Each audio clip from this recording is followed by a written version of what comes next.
simply enjoys that right now, and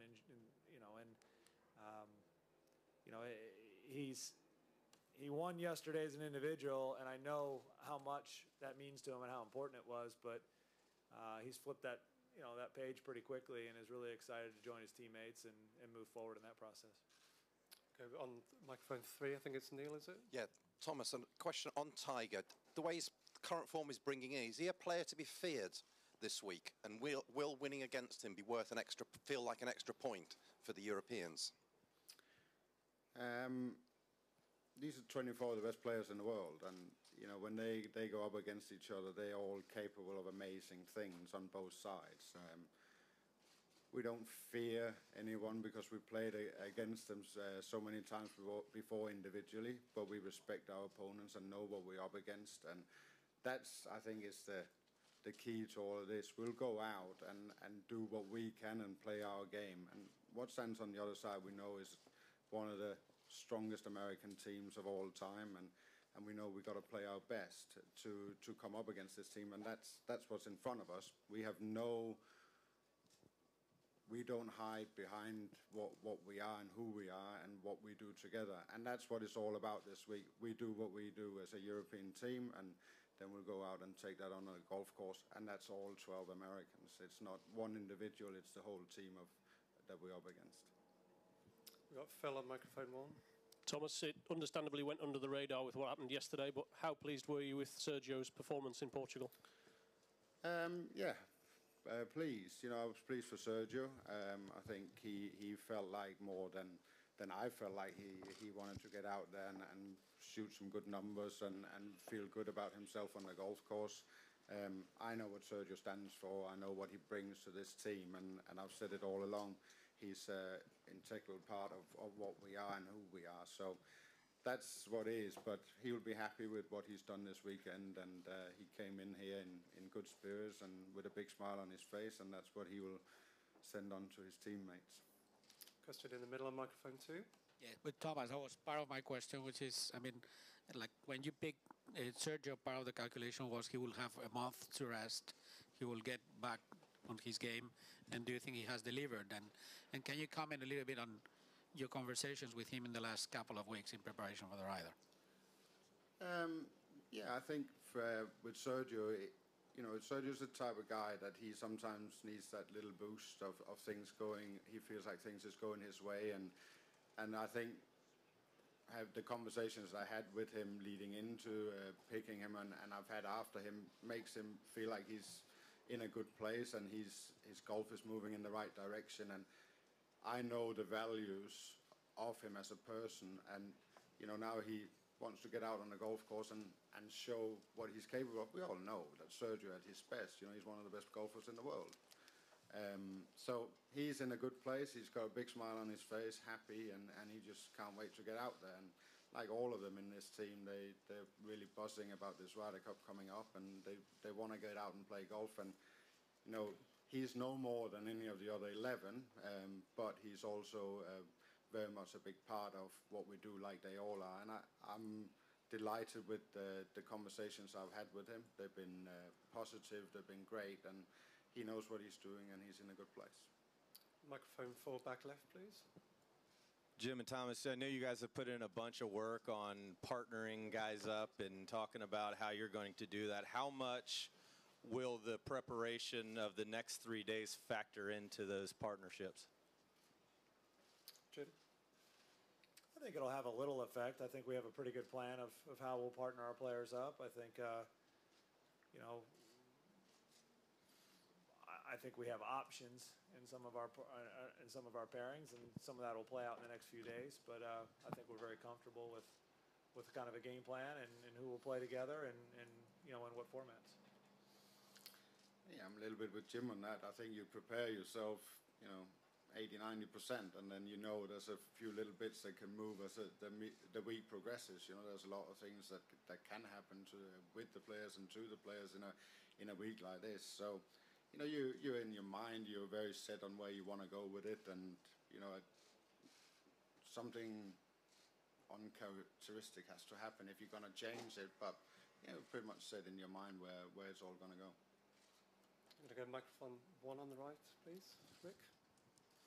Jim, a couple of years ago, Rory got a fair bit of abuse at Hazeltine. Ian Poulter said he gets verbally abused every hole at the US Open. Do you think you're in for a hostile reception here, and have you talked to your team about that? I mean, do I think we're in for a hostile? I don't think. No, I don't. I think that you know, there were some fans that were unruly at Hazeltine. We did the best we could to remove some of those fans. I think the majority of the fans were there cheering for their side, and that's what I would expect to see. I've always admired the European crowd, the fans here, the support of their team. I admire the way that they band together and you know, can be louder as one with the songs, with the chants. They seem very unified and together. And I've also felt like when I tipped my cap at the European crowd, acknowledged, you know, like give us a wave on the first tee, and I feel like when you tip your cap and give them a smile and acknowledge that you understand, you know, what type of fan they are, I've always felt kind of a mutual respect. So, you know, I know they'll be loud. I know they'll be boisterous. Obviously, they'll be cheering for the European side, as we would expect. And it's definitely an obstacle. It's part of that home turf advantage that Europe will have this week, and it's something my players have to respect. But hopefully they enjoy. Hopefully they thrive in that. And you know, there's a time when you can be on the road and feel like it's, you know, a small group of us versus a large group of Europe, and sometimes that can bind you closer, and sometimes you can kind of rally behind that. So I'm hoping that these players have that in them, and I do really admire the European crowd, and I know they'll be loud, and I'm anxious to see it. Microphone 2 in the middle, please. Yeah, hi, question for you both. I just wondered how you'd sum up your roles this week, and what character traits you have, and what things you'll take from your playing career that will fortify you for this role, and what's ahead this week. Thomas? I think it's for others to probably answer what they see us taking into the week. But you know, I feel like in my role with these players, it's all about them. You know, I've always taken a position in where I've been on tour, and in the Ryder Cup teams, it's always been about the 12 players. It's about what they do, and you know, I'll stand behind them, I'll support them, and I'll be that person that is with them all the way. But it's about them, and at times, you know, you got to lead, and at times you got to say, well, this is the direction that we're going to go. But we do this as a group. We're one team. We're one group of people that has one goal. And so for us, for me, it's a situation of just getting in that team room and getting them out on the golf course and do what they do best. My role is to be the support and the leader and lead them in the right direction where I think they should go. Jim, same question. I thought it was a wonderful answer. I guess I would add to that by saying we've had a number of experiences, both as players and vice captains in this role. I think you take bits and pieces from the captains I've admired before me, and obviously we've learned along the way, and we'll both lead in our own character, in our own way, and draw from those past experiences. You know, I really felt like I was taking notes along the way as a young player, hoping one day for the opportunity, and I'll try to draw from all those experiences and add bits and pieces to this year and this team. And you know, as Thomas said, it is, you know, it's never going to be about the two of us up here with the way we look at this golf event. There are 24 of the best players in the world here. It's about them in this golf tournament, and you know, our role is a support role to help lead and maybe point them in the right direction. Question 3 at the back. Hi, for both captains. Do you intend to play all 12 on the first day if you can? What's your strategy on that, Thomas? Yeah, what do you think? You know, that's you'll have to wait and see, won't you? Microphone 4, Ian. Jim. I think you'll have to wait and see. I thought Thomas was very clear. I don't think it follows on from that, but it's a question for both captains. How important are the practice rounds in terms of determining your pairings, which obviously you've got an idea of already, but judging the compatibility of players with the course and that kind of thing? How important are the practice rounds over the next couple of days? I think from our perspective, and I'm sure same with Thomas, we have a pretty good idea of who we believe is compatible, who could play together. There's some options. For us, I think really these practice rounds right now, and Thomas has got a few guys running on a bit of jet lag.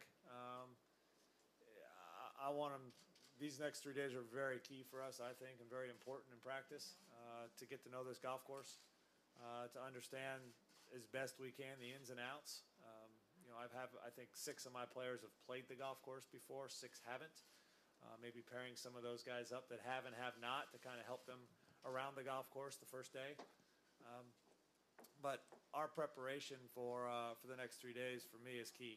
And I was always a guy that I felt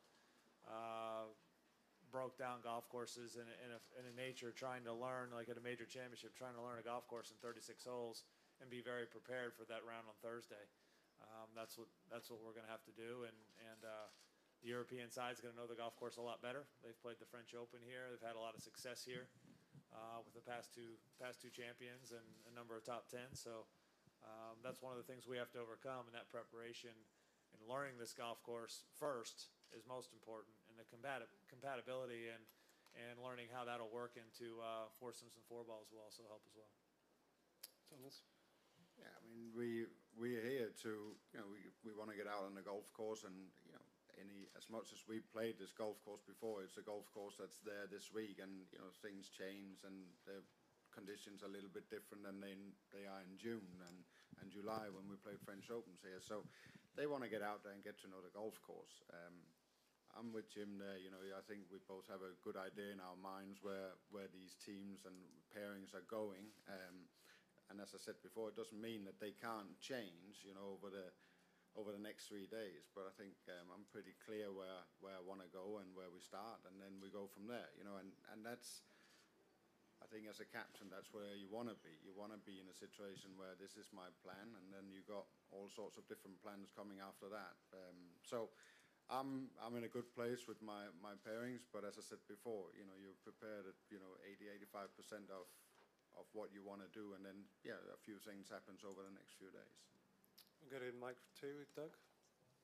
Jim, Bubba didn't have the best experience last time he was here. Have you done anything ahead of time to kind of prepare him for any reminders he might get? Last time he was here, he had a great experience because he was playing a practice round with us. But the last tournament he played here at the French Open, I think, I had a discussion with Bubba. I think he really enjoyed Paris here the last time. He enjoyed being in France. I think he has nothing but good things to say and revisit. And it was a long time ago and a much younger Bubba Watson. And I think he's really going to enjoy this trip and enjoy the Ryder Cup and enjoy his teammates. I'm going to go to microphone 1 on the right-hand side, Jeff. Do either of you have a policy on social media that you've set forward for your teams? You know what? I don't have anything like hard written or hard stance of what we can and can't do. I kind of find that during these events, I don't see a lot of our players on their phones and on social media and on. They're such busy weeks. I think at a regular tour stop, I see guys in the family room and dining area, and they're flipping through Twitter or social media, and I guess now it's probably Snapchat and Instagram for a lot of these younger players, but they're flipping through and looking for news and ideas and fun stuff. At this event, I see the guys together more, and I really don't see them on their phones that often, and I don't see a lot of phones in the team room, so I don't really have any policies per se, other than, you obviously want to keep everything straight and narrow, and I think social media is great when it's fun, but past that, I don't really see any issues or concerns. I think a young player today, is such a big part of their lives. I think if you put restrictions on what they can do and how they live their lives, it changes them a bit. So, I have no problems with social media, but as Jim says, it's obviously a high-pressure week and a sensitive week, and I'm sure they, on both sides, will respect that. But social media is part of a sportsman's life today, and you can't take them out of that. You wouldn't have anything to write about, so it'll be a bit of a problem. So I think that needs to be part of it. And in the bigger scheme of things, it's great for the game of golf. So there's a lot of things that plays into it, and obviously, as a captain of the European team, you try and protect your 12 players and what they do. But I think I'll do them a disfavor if they can't use social media. So I'm sure that you'll see a couple of posts here and there, but as long as they stay in the right place. Microphone 2 on the far left, please. Thomas, have you looked out to coaches in other sports to get their perspective in how you do your job? And I had a quick follow-up as well. Maybe. Please. No, if you're looking for an Alex Ferguson story, no, not in that sense. But I got people that I know that work in sports and work with young people and do it from different angles that I spend a lot of time talking to about how to deal with that. As a player and living an individual career, it's easy to think that I know everything about this role, but as you get into the role, you obviously realize that this is not the life that you lead normally. So you might ask a couple of people what they think about different things. But if you're looking for somebody that's famous and has done it at the highest level, no. But I've looked to people that I trust and that knows me and taken a lot of help from there. And I feel that's put me in a really good position. So I'm happy with where I am as a captain and how I can lead these 12 players. When you make your picks and your pairings, do you do it through analytics or based on how guys get on with each other? There's a lot of factors that plays into that question. There's so many different things that you take into account, and you try and make the best from that. And as soon as you move one player to somewhere, everything moves. So you've got to look at so many different things when you put your pairings together, and it's not one specific thing, but it's a bit of a puzzle when you sit down and do it. But in the end, that big picture that you have of things starts coming through, and you have a lot of time to think about it.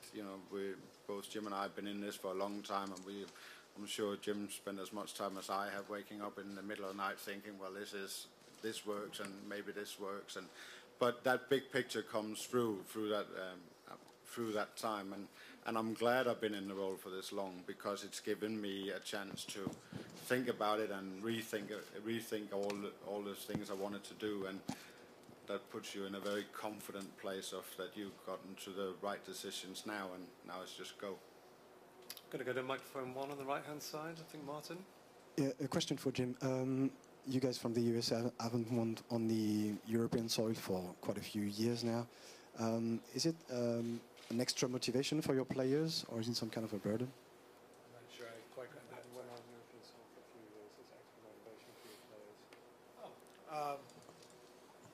Well, we're reminded of it quite often. I started to be reminded of it, about the moment I took this, opportunity as captain. So, is it extra motivation? I'm not sure you really need extra motivation in a Ryder Cup. I think the idea that you grab the 12 best players from the U.S. and you're going to play against the 12 best players from Europe, guys are excited and anxious. And obviously, I think, there's a thorn in their side that's been the case, that it's been since 1993. And, there's some veteran players that have played on a number of these teams that have never won on foreign soil. And that's a part that's missing in their careers. So they're anxious to get started. And it's not anything I need to mention in the team room. There's not like a big 25 sitting in there anywhere.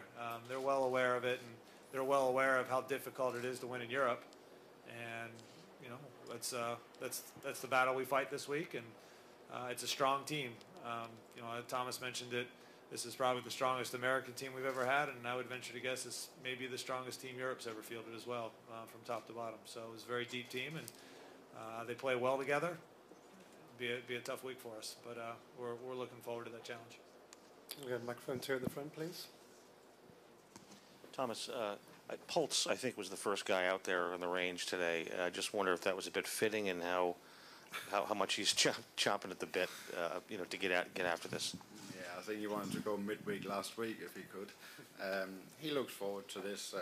We all know Ian's history and feelings about the Ryder Cup, and he wanted to get out there. He came in yesterday, and he was ready to go, and he just felt like he wanted to get out. And those guys that come in early, they just want to familiarize themselves with everything, and once they're here, they can't wait to get on that turf on the driving range and hit a few balls. And he was just he felt like he wanted to get up and just hit a few. And he's that type of guy. He's certainly ready to go. And it was nice to see him taking it on and feeling like that's something he wanted to do. But he's excited, like they all are when they get in, and he had a little bit more time than everybody else, so he got in a bit early. So that's natural. Those guys that came in from America today, they're a bit tired, and they just want to get this day over with, and then they're ready to go tomorrow. Question back right on, I think it's Cara on 3. Thomas, have any of your 12 players never played this golf course before? No, I think they all have now. Sergio hadn't played until he played in the summer here in the French Open. But I think they all have played the French Open here. We've had some good runs on this golf course, but this is a new week, and this is about something completely different than when you play a French Open. This is about what you do as a team, and it's about trying to win this trophy back to Europe, and that's what they set out to do. And it's a completely different beast, the Ryder Cup, than playing in a regular tour event. So they're pretty excited about it. Okay, any final questions? Okay, well, gentlemen, thanks for your time. We wish you both teams well this week.